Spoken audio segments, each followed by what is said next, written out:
$20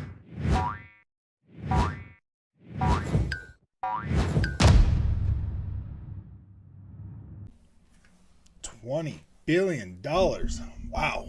Wow. That's a lot. So, hello and welcome back to Frogboy X1 Gaming. I'm Andrew, and today we got to talk about the $20 billion loss in Sony stock market right after the announcement of Microsoft buying Activision. So, yeah, not only did Microsoft buy Activision, which is probably one of the, like I've been saying, is one of the pillars, but if it took $20 billion right off the top of freaking Sony's market cap, yeah, you can understand the gravity of this buy, of this get for Xbox. So, I don't know if I told you, if you like this content, don't forget to like and subscribe, but you can do that now. So, all right, yeah, let's get into this for a minute, because this is pretty bad for PlayStation. For the most part, they've come out and said that Microsoft is going to honor all their contractual agreements and, everything else, and games that are already on, existing on the platform are still going to remain existing, so things like Warzone, all the other Call of Duties, everything that's already out and already on that platform, that stuff's guaranteed to stay there. So, even if after the deal closes and everything goes completely exclusive for the most part, you'll still have, stuff like Warzone. You'll still have the games that are already on there. Basically, the whole thing, basically everything with Bethesda. Now, I could see Microsoft doing, like 2024 to 20. I think 2024 you'll probably still get a mainline Call of Duty on the PlayStation. You'll probably still get one. But after 2024, yeah, I don't know, man. Microsoft's not obligated to continue to put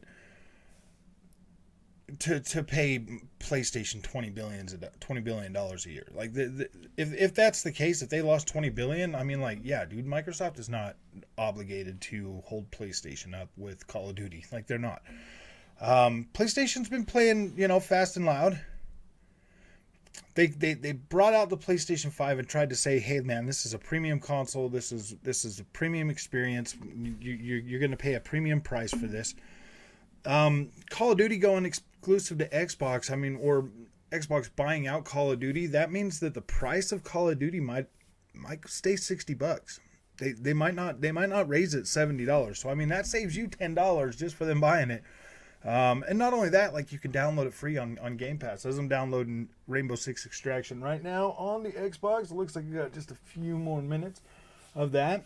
I didn't have to pay for this game. That's $49.99 that I got to save just by having Game Pass. Like, I don't have to pay for that game, which is pretty awesome. If you really look at it. A lot of people out there right now. I took the day off yesterday. I didn't really put out any content. I was basically binge watching Vikings and stuff. So this for what Xbox is offering the gaming industry going forward is a subscription based, relatively easy points of access to get into that and enjoy that. Like, basically all you need is a smartphone. You just need a smartphone, like a newer smartphone, one that's actually going to be able to, that's got good, like at least 4G capability. 5G would be ideal. It does run better on 5G, but 4G would be, you would at least need 4G to be able to play these games in a somewhat stable manner on your phone. So, or with a Wi-Fi connection or whatever. As long as it just has to be able to hook up to a Wi-Fi connection. You have to have a pretty decent you do have to have pretty decent internet speed, or it's going to be, or you're going to get a lot of lag. You're going to get a lot of it's going to be a little bit not the ideal experience, but it's still an experience. So the phone is like your base thing. You've got your tablets, everything else. The closer you get to the Wi-Fi signal, the better. So, is what I'm saying is it's basically the easiest way to get into gaming and be able to play full-fledged console games on a on any available smart screen that you have. And pretty soon they're going to be putting this stuff right into your smart TVs. Like you'll have an app right on your smart TV to be able to go in there and click Game Pass. This is pretty much this is pretty much the future of gaming. And I've been saying this since I got on this channel and started doing this channel. Oh, and I want to thank everybody. We have hit over 2,000 subscribers. As of yesterday, we're over 2,000. That's pretty freaking great. You guys are awesome.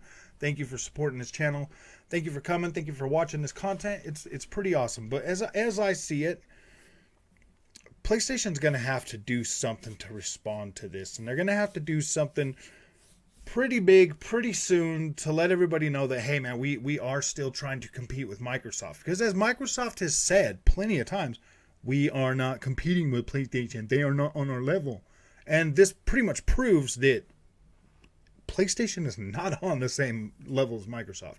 They're not. Microsoft is all in. $70 billion for Activision. They are all in. They are moving forward with the Netflix of gaming.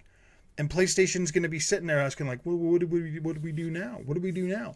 Because I don't see any reason whatsoever for Microsoft to be like, yeah, we're going to spend $70 billion for Activision, and yeah, we're going to hold Sony up. We're just going to keep putting their games on there.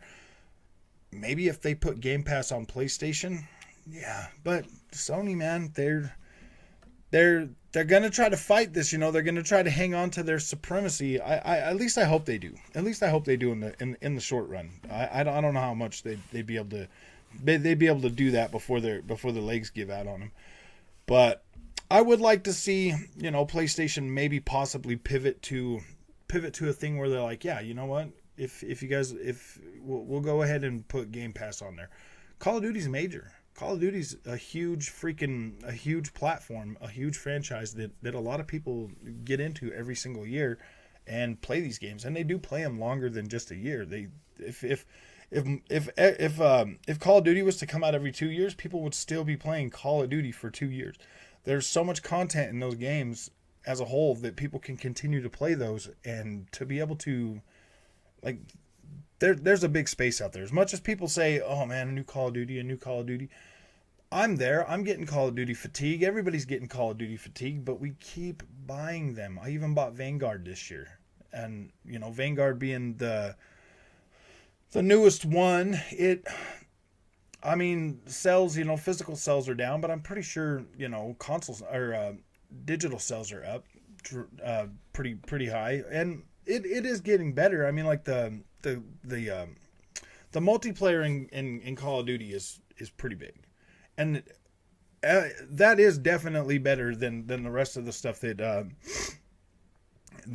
came out with it. You know, like the campaign was kind of garbage this year, and the yeah. But for the most part, yeah. I mean, like the multiplayer is always pretty much on point when it comes to the Call of Duty games. So I don't know, man. I don't see Sony. You know, I don't see Sony being in competition with Microsoft anymore. Like, I just don't see that as the case.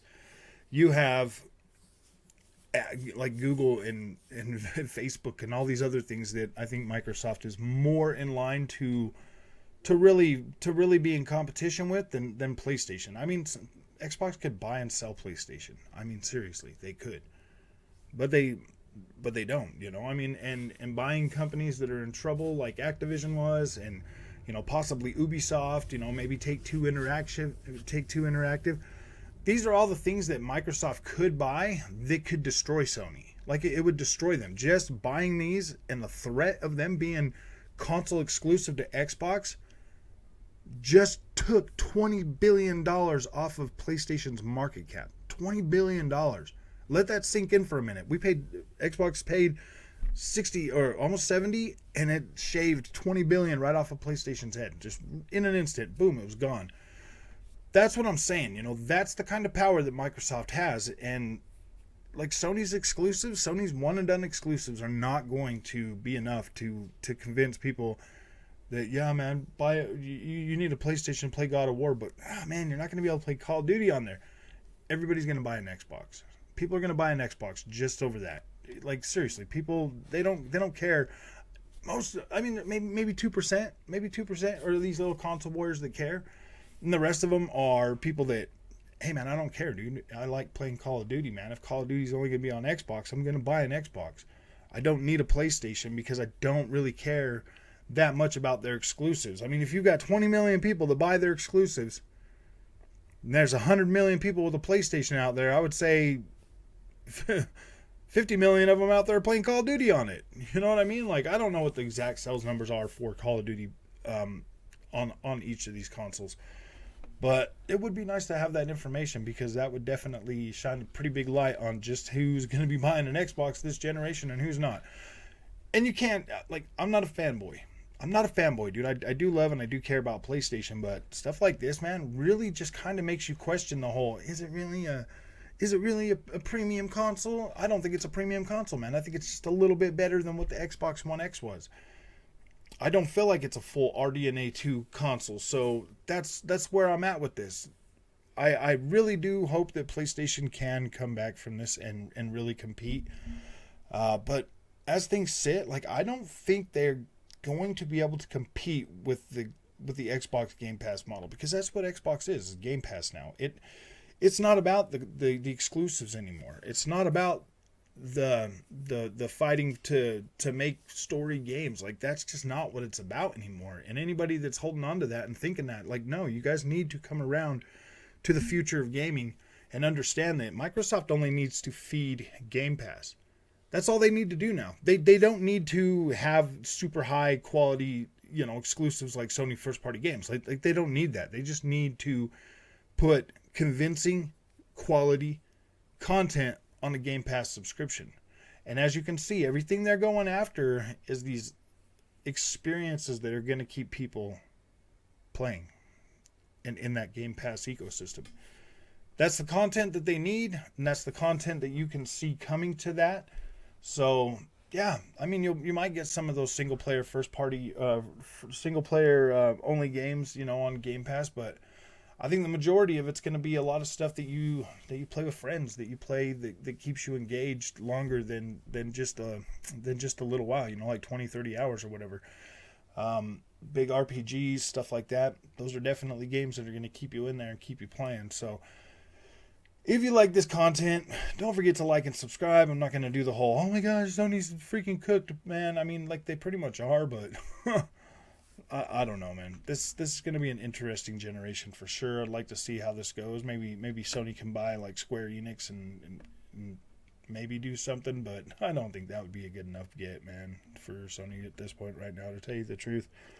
Maybe because of Call of Duty, Final Fantasy 14 or whatever, maybe it would be good enough get, but I don't know. We'll see.